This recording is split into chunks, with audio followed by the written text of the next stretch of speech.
I forgot that my cover on my camera was on. Wow, okay. Hopefully you guys can hear me okay. I'm working with a new setup every day. It's been a little bit different here in the studio slash living room slash also kitchen of the EA abode. It's already been a weird morning. Apparently this stream was actually set for December 31st, 1969. So we are officially transporting 51 years into the past as we speak. For me, it's like, how is that even possible though? Like, I was so aware last night of setting this stream for the next day, the 3rd or 4th or whatever today is, and it was 10 a.m. Like I was just so, like sometimes you just set it and you forget it and you kind of mess it up, right? But I was very conscious last night of setting the schedule for today. Like, I just don't even know how it's possible to have set it for 1969 as a scheduled event in the future. Like, it just blows my mind. And actually, before we dive into the questions, I don't really have much else to say, but let's just tap into that. I want to let you all know that some really intense, weird ass shit is going on. Not just for me, not just in my own life, but for all of you, okay? And hopefully you're feeling it, right? Hopefully I'm not the only one, but like, basically we know that we're like, hold on, how do I say this? We know that something is a cause of the universe or a higher force. I mean, really technically everything is, but we know that for sure when it's kind of bizarre and unpredictable and kind of out of left field, right? Just like the time thing. For example, last night, right before going to bed, my wife gets a notification saying that she has a $47,000 bill with Amazon because she's using their AI algorithms for this thing that we're working on. And she's like, what? So she freaks out. But I will say that a week ago, her and I talked in depth about her lack, like her abundance and her lack mindset, right? The abundant, I'm like, babe, like we got to get on the same page with existing in abundance. And she's like, okay, I'll really work on it. And then she gets confronted with a $47,000 bill out of nowhere. And it was Amazon's mistake, and the bill is completely gone, but she had a freaking full-on panic attack, as anyone in their right mind would. But she is confronting her deepest fear. She is confronting her deepest fear. And it was slapped, right in her face. So I don't know what the fear is. I don't know what the message is about the weird time thing. I mean, obviously it wasn't a big issue, but it's so bizarre that I want to tap into it. I think it's important for all of us to go through these weird, bizarre moments, just like I've been having a lot of tooth pain out of nowhere and headaches. It's important for us to kind of take the time in that moment when we're confronted with something that's weird and ask the right questions, right? Not all of you may be able to channel like I can, but you will. You will get to that point. The second that you know that you are a channeler and that you are psychic and that you have those capabilities is the second that you start experiencing that stuff in your own life, okay? So let's just tap into the reason why the stream was set for December 31st, 1969. I wasn't even born yet. Maybe that's a significant date. Let's just take a look. Let's just see here.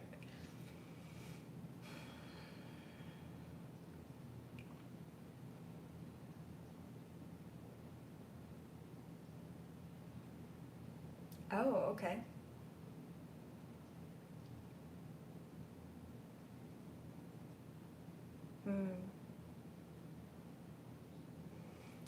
Interesting. Okay. So, I'm working on this theory Okay, and it includes like quantum physics and simultaneous time and timeline looping, and that also includes karma and clearing our karma at a quantum level. Like, I mean, it's pretty major. It's really next level, and I'm writing this book on the karmic clearing at a quantum level. Anyway, so when I tapped into it, it's very interesting. Something was going on 51 years ago. I'll have to do a little Googling on this, and you guys should do Googling too. Something was going on 51 years ago on December 31st, 1969, that the universe wanted to call all of our attentions to. Not just mine, but all of us. And when I tapped in and I asked what was going on at that time, it felt like it was some sort of major event. And it actually felt a little bit nuclear. Did we even have nuclear technology back then? I'm not sure. But it felt like, so there was something that was going on. It felt very contentious. That was just the feeling that I got. It felt probably political as well. And what I saw was we're actually completing whatever was going on around that time, or potentially even on that day. And thank you so much, Jeremy, for that beautiful super chat. Really appreciate that. And yeah, so there's something that was going on at that time that we need to be called, our attention needs to be called to, because we're completing it. And that just kind of reminds me, not only are we quantum looping and completing these karmic energies in our own individual lives at this time, from childhood, from 2 years ago, from that shitty bad relationship or what have you, but we're also completing global karmic events that are happening as well. And one thing that I have an intention for, that I'm doing myself today, is quantum looping. There are a few dynamics and relationships in my own life that I still feel like I haven't completed, and I know that I'm going to get hit with that old energy at any time, right? Instead of being surprised by it, it's like I know it's coming. So today I'm going to be experimenting, which is wild because I didn't plan on telling you guys this. I'm going to be experimenting with kind of like cutting cords, but can we close the karmic loop without reenacting the energy of the karma? And I think we can. I think we can do anything with our conscious intention. So I'm going to be working with that today, but it's just funny how I'm closing old loops, really only from like a year ago or even 2 months ago, closing those old loops to clear that space to be able to move forward with that clarity. So I'm going to go through that. I'm going to add and include these techniques into my book. And I also got a huge download about the karmic looping as well last night, but I forget what it was now. Okay, cool. It's just so bizarre. I'm going to try and actually, because I'm just like a nerd like this, I'm going to try and schedule another live video, I guess tomorrow's live video, for 1969. I'm just going to see if it's even possible. I don't even know, but we'll see. All right, so let's move into the questions. I'm like, I feel so far away. All right. Okay, so the first question here, I'm resetting my studio just to let you guys know. It's going to be completely different in probably like a week from now. Yeah, we'll see. It's going to be like directly connected to the internet, so no Wi-Fi, no phone. It's going to be from the computer, so it's probably going to look a little bit different. It's going to sound a lot better because I'm getting a new mic. This right here. A whole new setup, but it's empty. There's no mic in there. So, yeah, so I'm stepping up my game. Figured why not. All right, so first question here.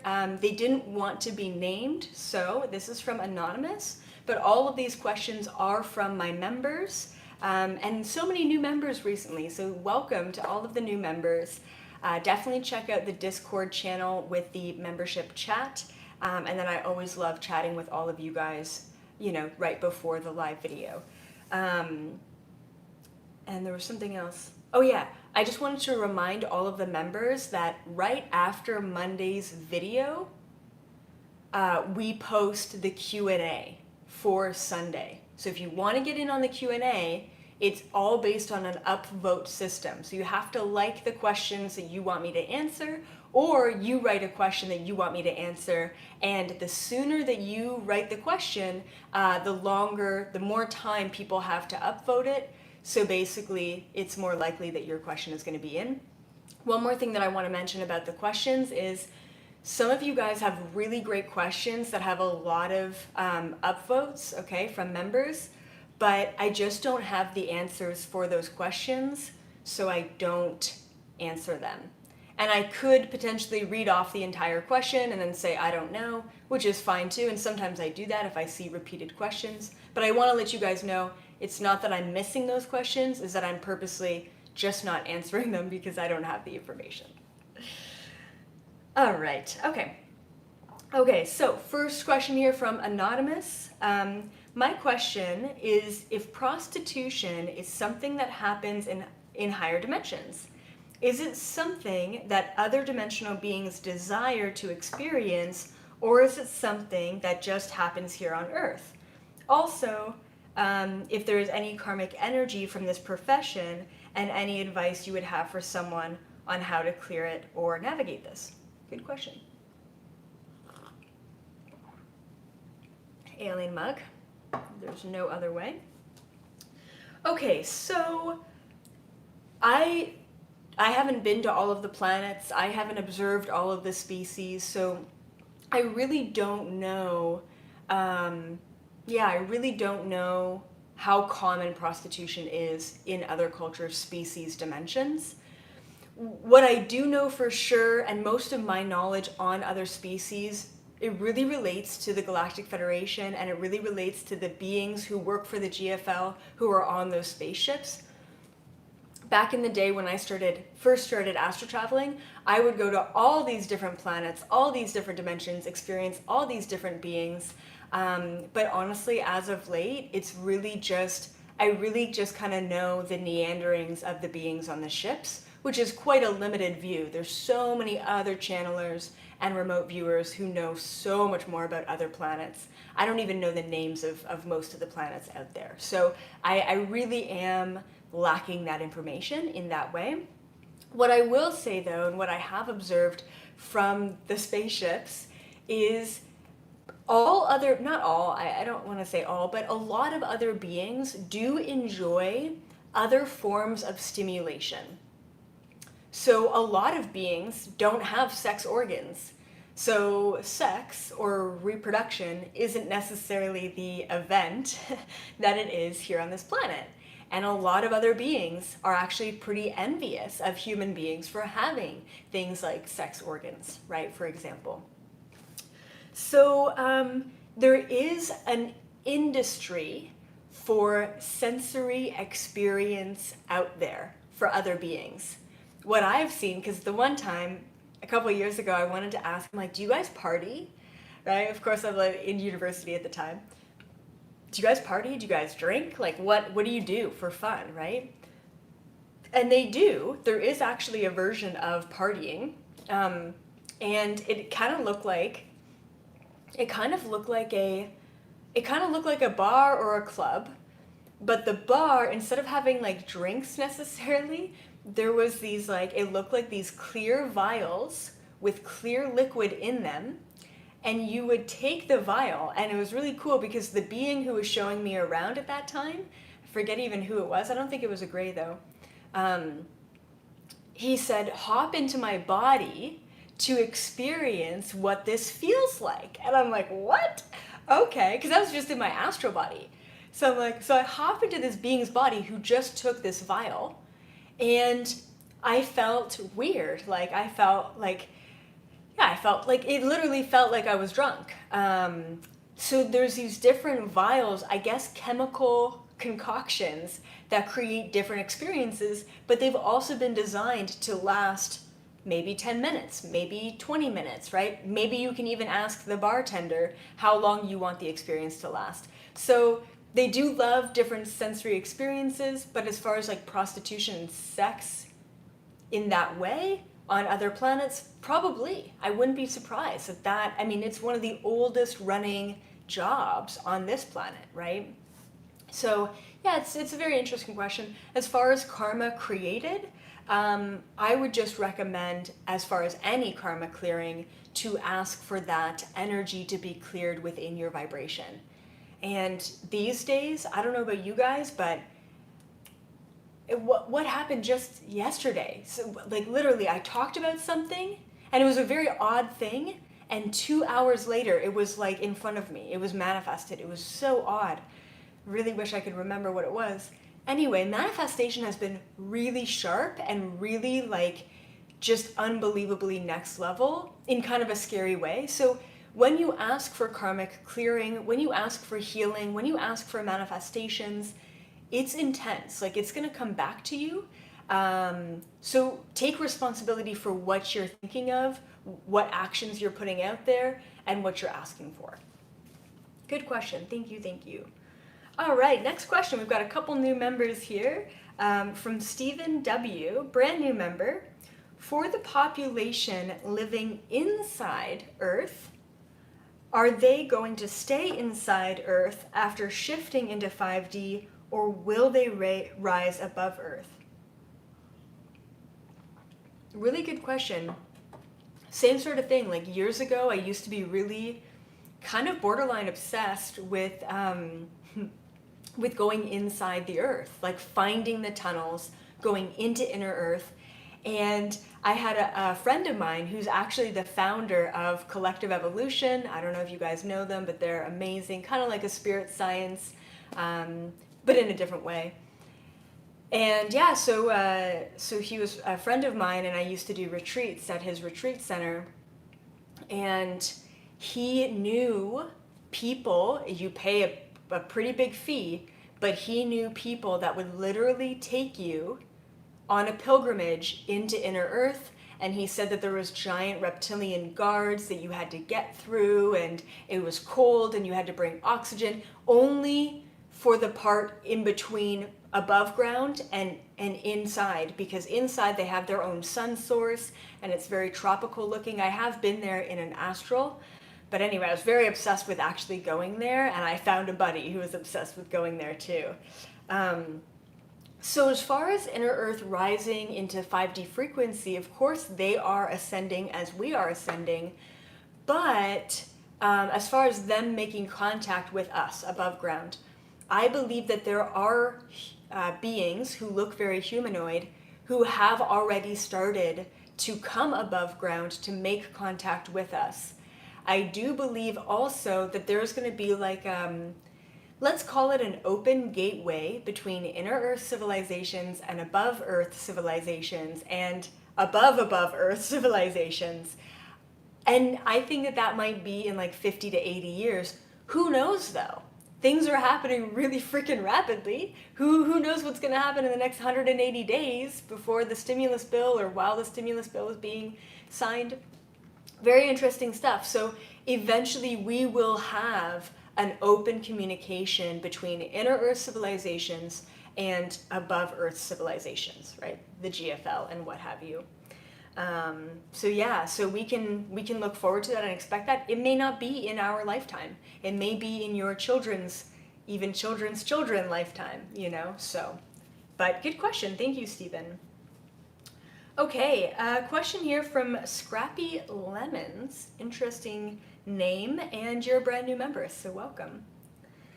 Okay, I've been thinking about your videos about the human origin story. Can you tap into more on why it was the Native Americans and indigenous tribes and African peoples who were specifically oppressed in our society the way they have been historically, and especially here in America? Okay, cool. And then you have another question. So the indigenous people and even the people within Africa were directly in contact with many benevolent interdimensional beings. So when the malevolent, the not so good interdimensional beings started to kind of take over this planet and create these structures and basically this matrix system that we see here today, what did they want to do? They wanted to squash the knowledge. Like, I remember years ago, I found out that the biggest genocide in history was the genocide of the Native American people of North America. 55 plus million Native Americans died at the hand of a religion because they put this order out to kill the shamans, and if any other Native Americans got in the way, they would just kill them too. When I found that out, right, in my adult life, I was pissed off, I was shocked. Why didn't we learn this in school? I mean, I went to a Catholic elementary school, so I know that I didn't learn that in, obviously, Catholic elementary school. We just learned that they brought Catholicism over from Europe and it was a beautiful, blissful time. It's messed up. Like, it really gets my gears going because I've had so many lifetimes as a Native American. And I've done a lot of work just intuitively without even really planning to do that work for the Native Americans here on this planet. So I believe that they were trying to suppress the knowledge. They were trying to suppress the truth. And the truth was being held within the shamans, who were the intermediaries, the conduits between worlds, right? So of course Catholicism wanted to dominate and squash any other knowledge that there was, and it's really sad. And I haven't looked too much into Africa, although I do know that the same thing, the tribes people, the indigenous of Africa, they were connected. Like, they had the information. They knew what was up. They knew how to be with nature and live with the land. And they were killed, and they were oppressed, and they were enslaved.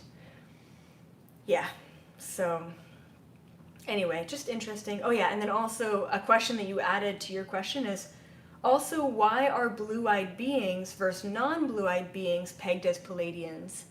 I don't really know the answer to that question. I do know that for whatever reason, Pleiadians do tend to have lighter eyes. People have said that it's always blonde hair and blue eyes, and it's not always the case. I have seen Pleiadians with dark hair and light eyes. It must be something about potentially the seven stars or the seven sisters, right? The Pleiades. Must be something about their atmosphere or their sun. Maybe it's darker, so their eyes are lighter. I'm not sure. I don't really know how that works. I just know that it is a common thread within the Pleiadian DNA that they have the lighter eyes. I don't know why, though. Okay, another new member here, Georgina. Hi, EA. Who are the 144,000? Great question.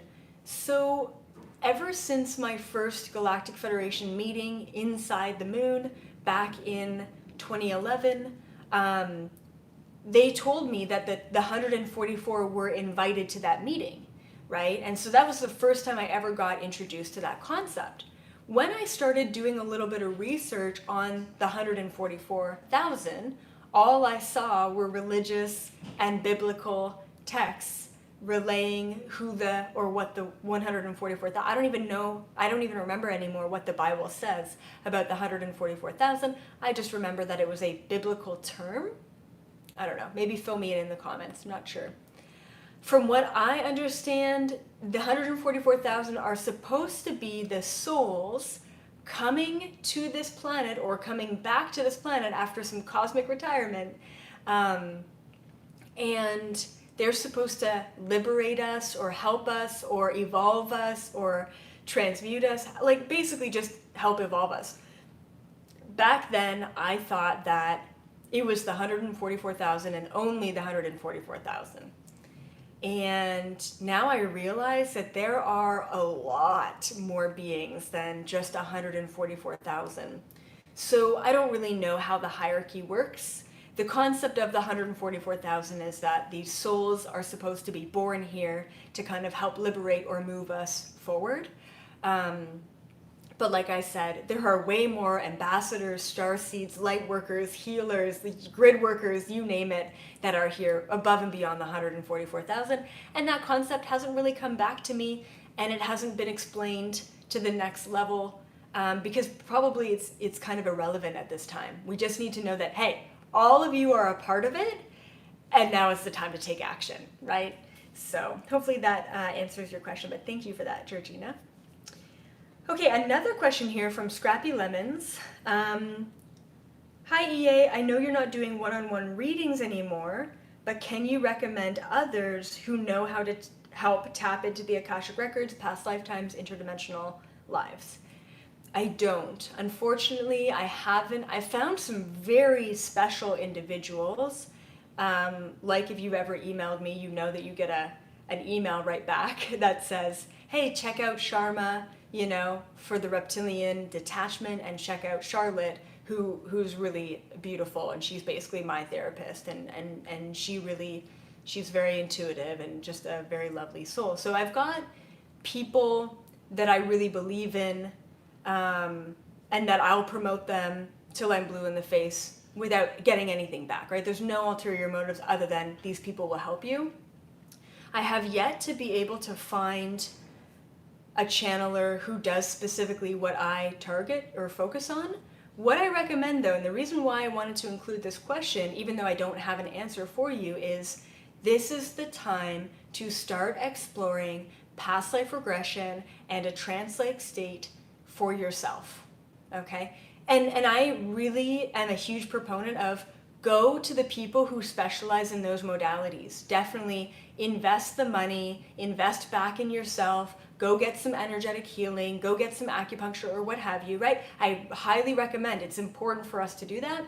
But at this time, I recommend that you listen to past life regression tapes, you get yourself into a trance-like meditation. When I was doing past life regression for other people and taking an hour and a half to put them into a regressed state or a trance-like state, it wasn't very efficient and effective. I like to do things, and I like to do things quickly, and I like to get right to the point, and past life regression just it wasn't fast enough for what I wanted to do for people. So what I ended up doing was, I said, well, maybe, is it possible for me to regress myself into a trance-like state where I'm able to pick up on their information, and because there's no blocks in my forefront, my conscious mind, I can just navigate the information for them, and we can just wrap this up in half an hour, right? And that's where I started to get into my abilities, right? So this is what I recommend for all of you. Start stepping into getting yourself into a trance-like state. I've said this before, but I'll say it again. I am working on a past life book, a karmic book, and with the book, I'm also working on the regression meditation tapes as well. So I've got that in store for you in 2021, but don't wait for that. Go out and explore yourself and see where you can go with your own meditation and trance. Okay. Just have to move my feet because they are definitely falling asleep. I don't know how yogis and monks do it. Oh my god, it's so painful. Okay. All right. Okay, so we've got a question here from another new member, Dafra. Okay, so happy to be a member now. Thank you for being a member. I have a very personal question. Since 2015, I have been diagnosed with bipolar disorder, and I've had a few heavy psychoses in the past few years. I know that I was very unbalanced at the time and living life in a lot of fear as well, but at the same time, I feel like I was navigating between dimensions and expanding my consciousness very quickly. In shamanism, they talk about some kind of mental disease called twasa. It's the initiation shamans have to go through in order to expand their consciousness wide enough to be able to navigate all levels of consciousness and dimensions, which is pretty badass. I am on pretty heavy meds now and want to stop the medication because I want to step into my full potential and embody my true purpose. But I'm still living in some fear of me getting into another psychosis or being manic again.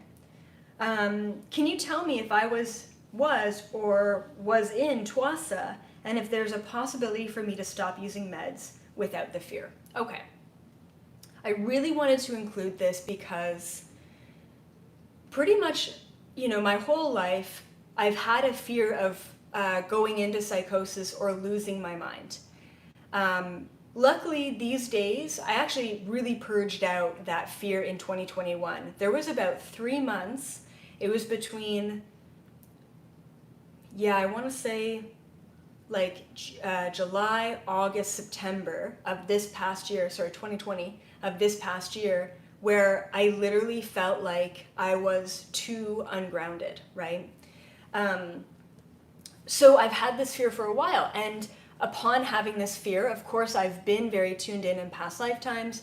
I've probably been, committed, right, in past lifetimes and stuff based on what I can do. So I think that there's always been that fear there of, what if I go too far this time, right?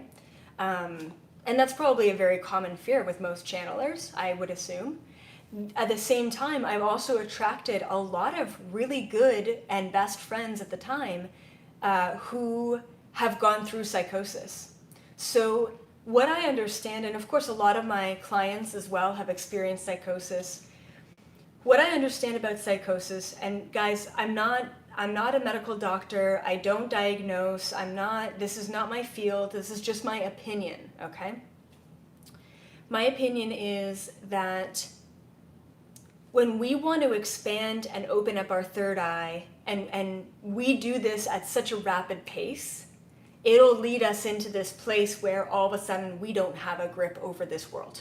And we're just kind of like, if I were to see someone in a state of psychosis, it would be they're out of their body and they're just like moving in between dimensions, right? So, even that word psychosis is just such an icky word, in general. And I love Twasa a lot better, right? I have also realized recently that a lot of our Western medicine, not Eastern, but a lot of our Western medicine was also given to us from interdimensional beings. I know, it sounds crazy, maybe not because you're here, but just as much as we all feel a kinship and a connection to the Eastern medicines and the Eastern way of doing things and homeopathy and energy healing and supplements and all of that, that's great.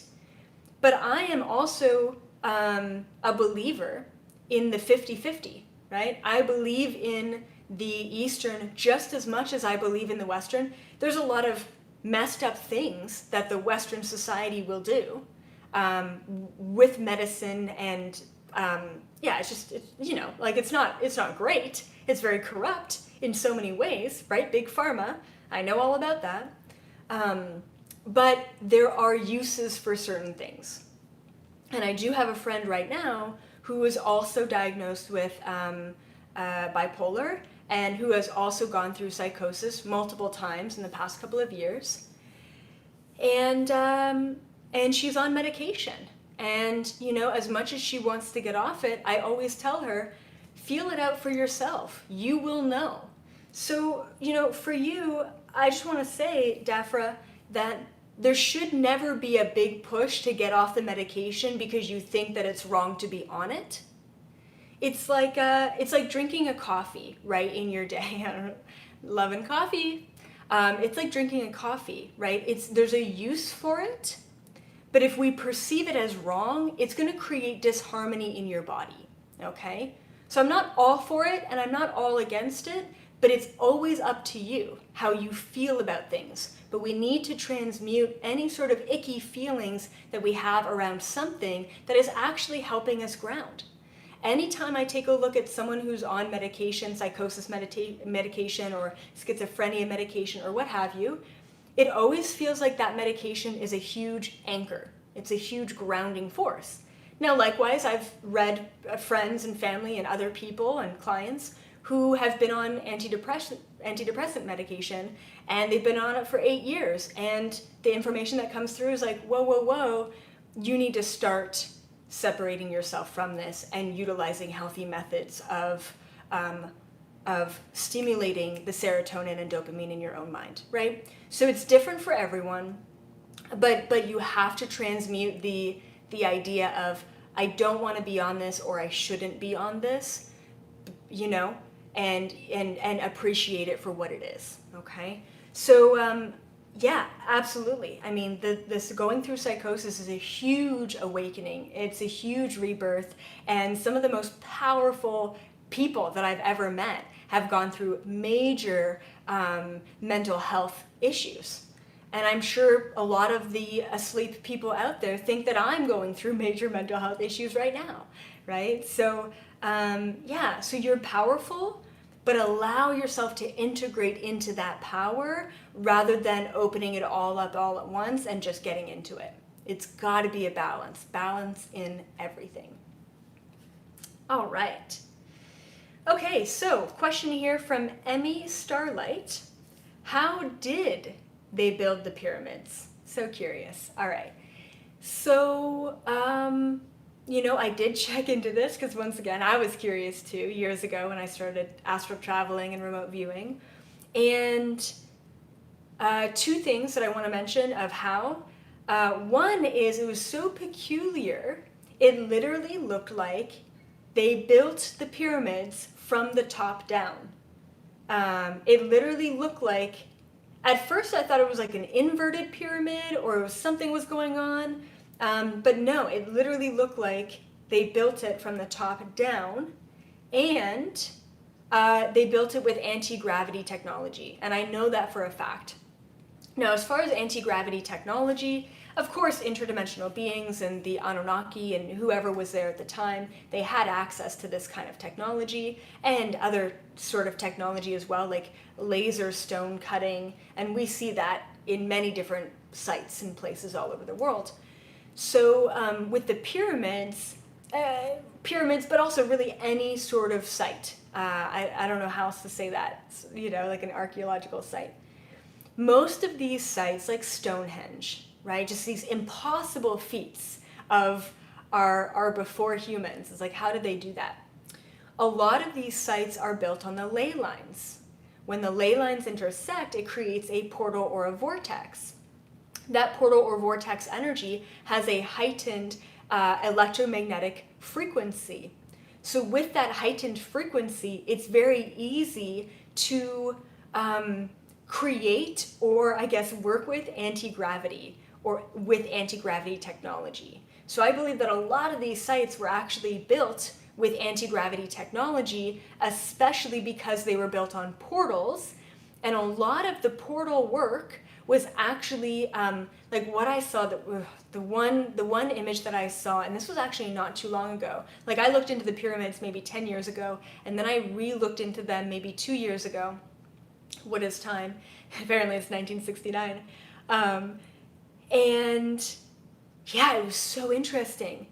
So there was this giant pyramid. Yeah, this is what it was. It was a lifetime that I had, and it was pretty wild. So there was this giant pyramid. Okay, it was like the pyramids of Giza, and there was this device. It literally looked like it was like an altar, like a giant stone slab altar in front of the pyramid. And the stone slab, which I think was quartz or maybe rose quartz, because it kind of looked a little pinky, it connected in some way to the pyramid. And it was like the pyramid was this giant battery, or like a hub of electromagnetic energy. And there were so many things, there were so many uses of this battery, of the pyramid. One of them was channeling beings that were unable to go to other dimensions themselves because maybe they were stuck in the third or fourth dimension.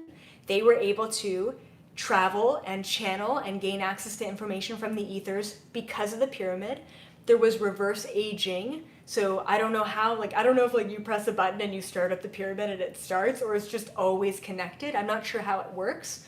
But you could actually put a pharaoh or someone of high ranking on the stone slab, and they would actually get reverse aging, and that's how these pharaohs lived 600 years or what have you. And then what was the other thing?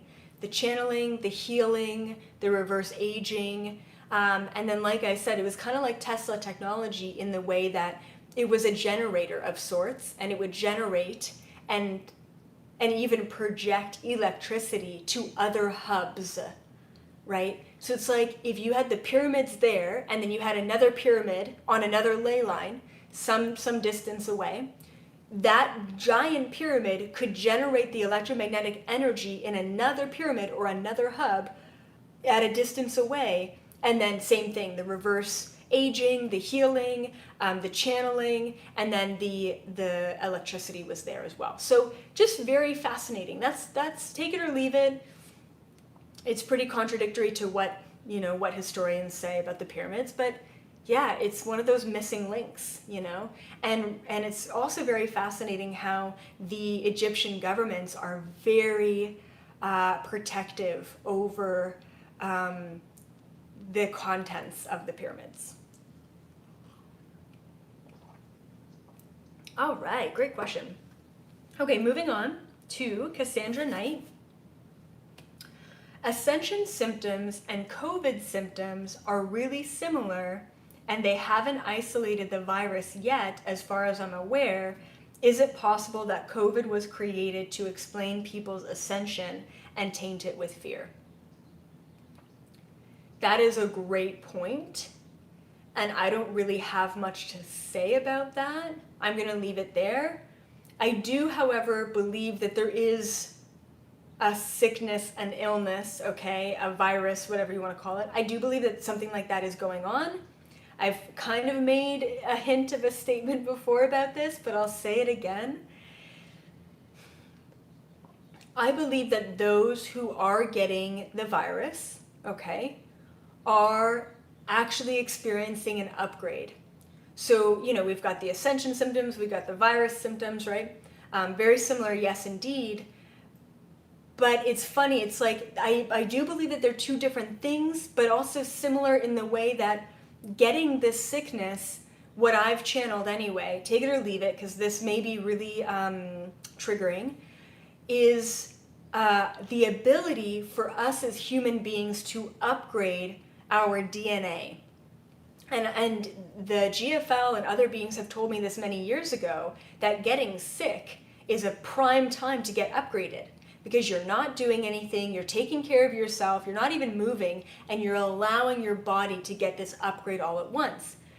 For those individuals who either cannot handle the upgrade because their systems are unwilling to transmute and change, or for those beings who are saying, you know what, I was an earth angel, I came here, I did the work that I needed to do here, and now I'm leaving, right?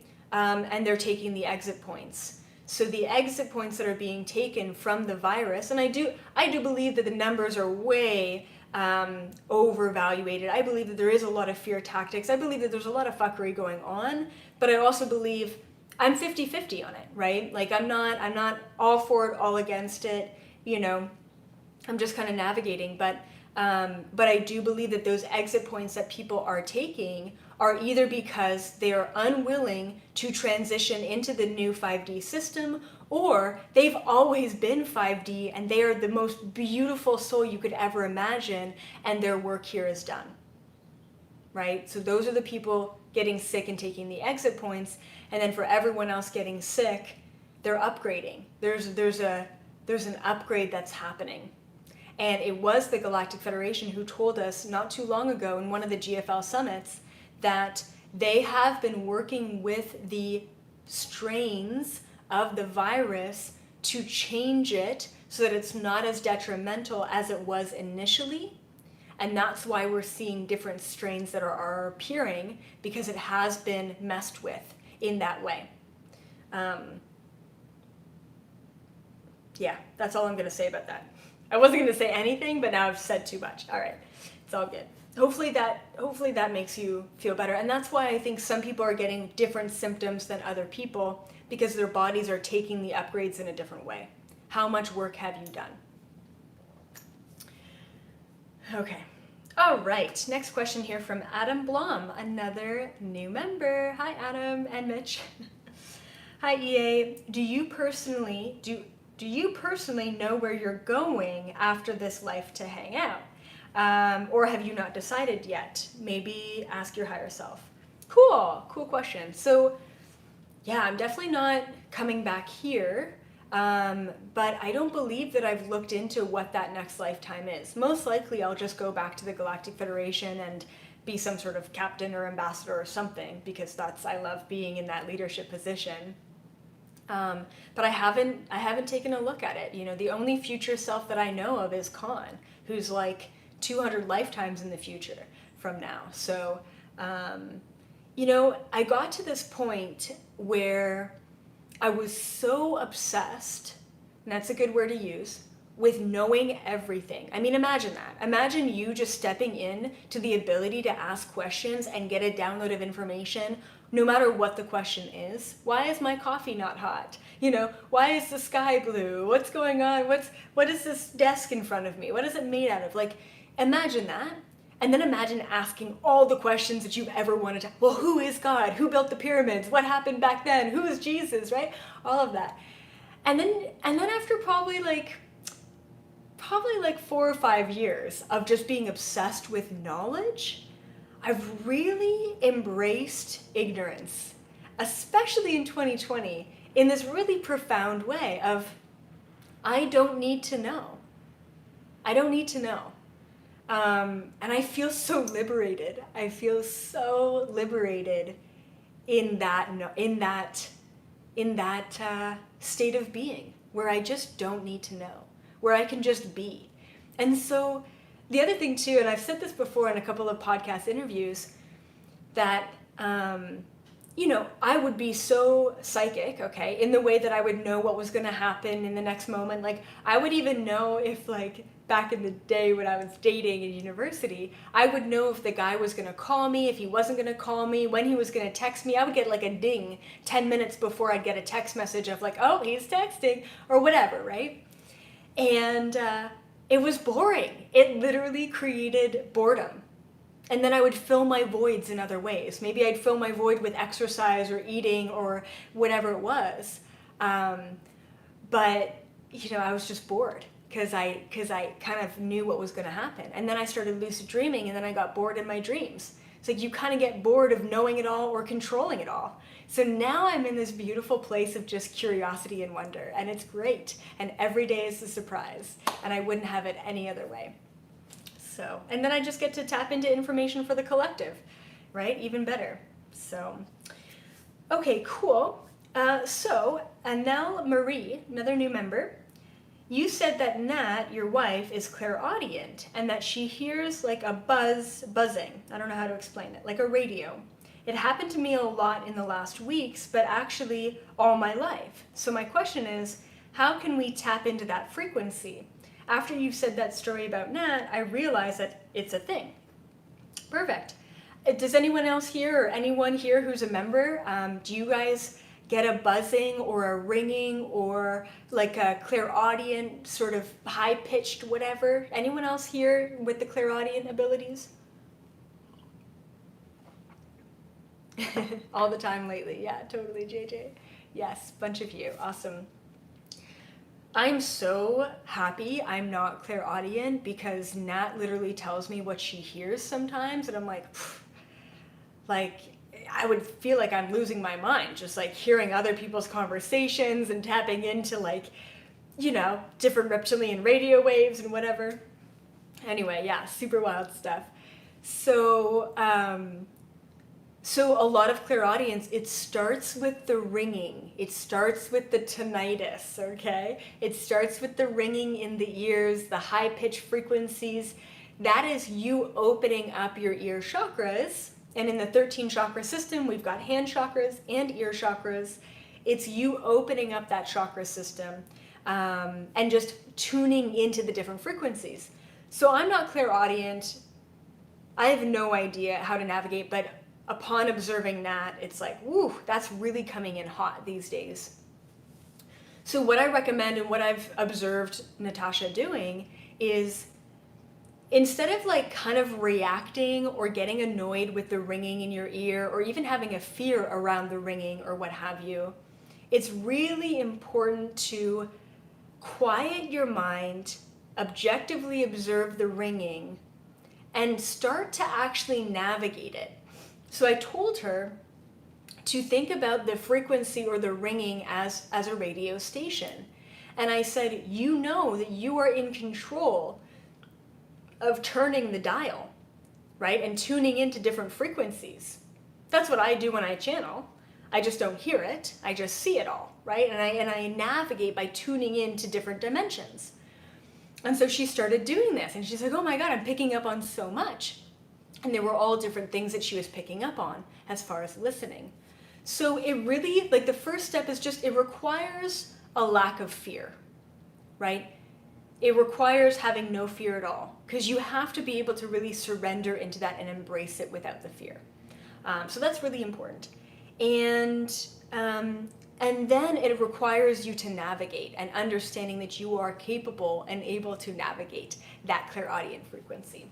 So hopefully that helps, but thank you for asking that question. Okay, Doodle Dan, great question. Why don't we see any black Palladians? It's a very 3D question, but no one's talking about these races of interdimensionals and the diversity within them. I assume that other human races out there in the universe with darker skin, but I'm curious as to why they live separately. Interesting. So I want to say that I've obviously been up to a lot of Galactic Federation ships and other ships, and there's a lot of black beings or even darker skin. If you think about even like gray skinned beings, right? It's just another skin tone. So specifically about black Palladians, I'm not sure. When I actually tuned into that question last night, the response that I got was based on the light around their planets, their skin is just the color that it is, right? And for whatever reason, I don't know, I guess maybe their light is similar to our light or what have you. But there are absolutely very loving and very beautiful and very kind black beings out there, and black humanoid beings as well on these ships. And some of them are dark-skinned and beautiful, brilliant blue eyes, and they looked very humanoid. Not sure if they would be considered Palladian or just another species. We need to realize that there is an infinite number of species out there in the universe, and I mainly only channel like a handful of them, right? So, I mean, I'm even very limited in my knowledge in that way as well. So there's a ton of diversity out there. And unfortunately, they're not as depicted in drawings as they should be. But you know what? The one chick who honestly is just brilliant in her work is Vashta. And she depicts beings of all different colors, all different races, all different skin tones, all different facial expressions and features. It's incredible, and I really wish I had more of the realistic artistic skills to depict that. But yeah, there are other people who are starting to do that. So yeah, I do want to bring up that matter because we don't talk about that diversity as much, right? Okay, cool. And then last thing here, last question. Hi EA and everyone, I have a suggestion for a monthly/weekly collective meditation, maybe 10 minutes at the end of each Sunday video, where we all meditate on the highest timeline or something else we feel like collectively manifesting. Together we are so powerful. What do you all say, beautiful beings of light? Yes, I say yes. Okay. I want to say that I'm really bad with structure. So as far as like doing one thing every week all the time is difficult for me. And I also feel like insecure about leading a guided meditation because I haven't done that in a while. But I did recently do that on my Cosmic Gateway 4-hour event. And I think that went really well, and a lot of you said that you really enjoyed that meditation. And of course, I started my career kind of doing guided meditations with past life regressions, right? So let's do that. Let's do like a 5-minute meditation right here, right now. And like I said, for all of the members, make sure that you're asking your questions right after tomorrow's live video. All right, and I think that was my only announcement. I feel like there was something else. Oh yeah, the recording for the Galactic Federation event is up now. So just be aware of that. And yeah, I think that's everything. So when I asked last night, I was tuning into the energy of what do we need? What right now, if I were to do a guided meditation, what do we need collectively? And the word that came to me, and the word that I've been confronted with within myself and within even this community, is the word discernment. Discernment.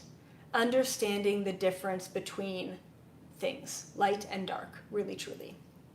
And there's so many psychic attacks that are going on.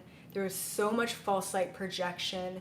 There is so much confusion that is being misguided to the population at this time that I would love to do just a 5-10 minute, little meditation around discernment. I don't know what's going to come up, but if we can all just close our eyes, all of you could just close your eyes. And start off with taking a couple of deep breaths.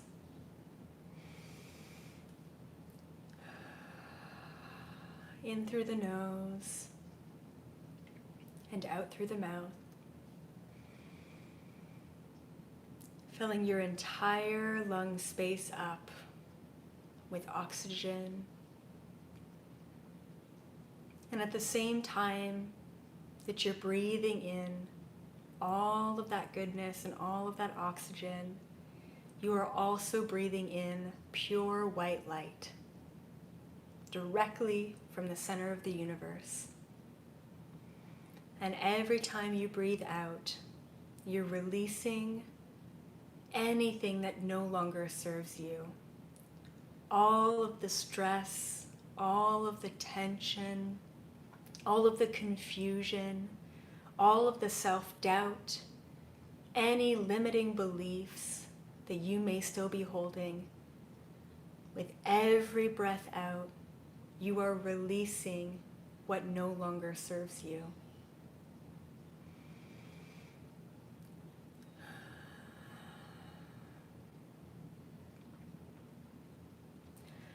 I want you to quiet your mind, letting go of any and all thoughts that may still be there. And anytime those thoughts come back to you, I want you to recenter and focus back on your breath. I want you to be in an objectively aware state. Nothing else matters. There is nowhere for you to be. There is nothing for you to do in this moment. You are just breathing in the light and exhaling the dark.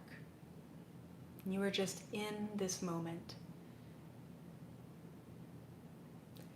And now I want you to imagine a cloud. A really big, boisterous, white, fluffy cloud in the sky. And I want you to imagine yourself on that cloud. And as you are hanging out on this beautiful, fluffy, cushiony, soft, comfortable cloud, you are looking down. You're looking down at the world, looking down at humanity, looking down at all that is within this matrix reality. And through all of the chaos and the confusion and the quarantining and the fear, you find yourself down there on planet Earth. And you're observing your day. All your going-ons, all your happenings, all the stuff that you do, all the stuff that you don't do. You're just observing yourself in your day-to-day life here on planet Earth. And I want you to take a look at a moment where you as a human are feeling doubt and confusion. You don't know what's right or wrong. You don't know what's a high vibration or a low vibration.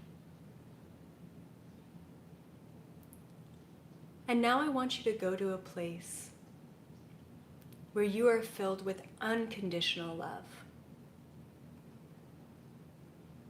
What are you doing in that moment where you feel absolute oneness with the universe, where you feel absolute connection with yourself, with Source, with your soul? In that moment, nothing else matters.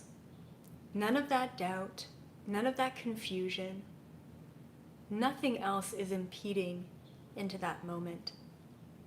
And in that moment, maybe you're driving, maybe you're taking a bath, maybe you're watching a movie or listening to a song, and you are overcome with this overwhelming sense of love and gratitude.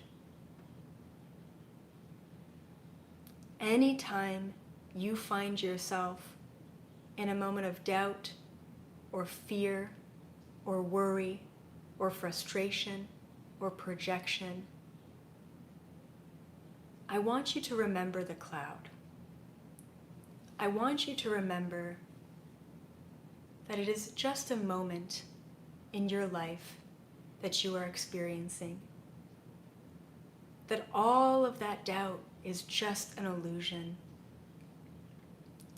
That it doesn't actually exist. And the reason why it exists to begin with is just to teach you a lesson. I want you to hold the frequency of unconditional love to yourself in those moments of fear, doubt, and confusion. I want you to bring gratitude to any moments where you are unsure of who you are and where you're going. Because ultimately, up on that cloud, the only thing that exists is your connection to Source, which is your connection to your soul. Taking a moment to just feel that love, to just feel that gratitude, to just integrate the awareness of the illusion, the challenges, and the lessons that you are going through.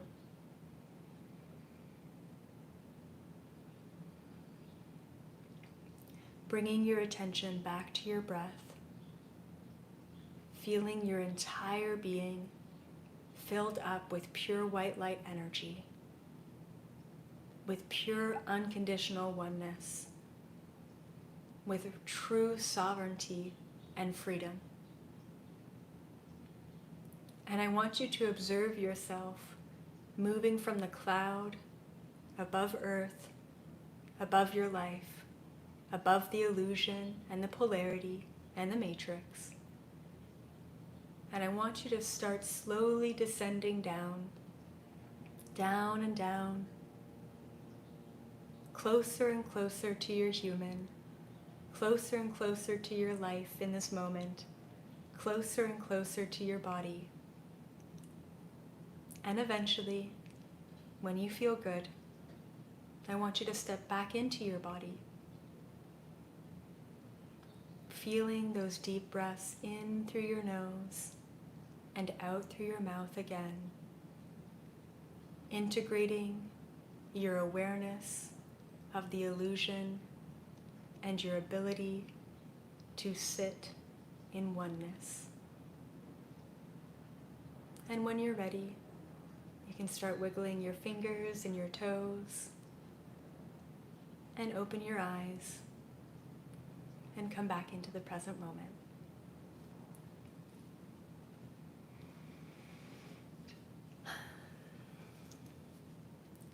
I hope that was a good little tune-in alignment meditation for all of you. And yeah, I'll try and do that more often. Good, I'm really glad. I love taking people on a journey. So discernment is not about knowing the difference between right and wrong. Discernment is not about knowing the difference between light and dark.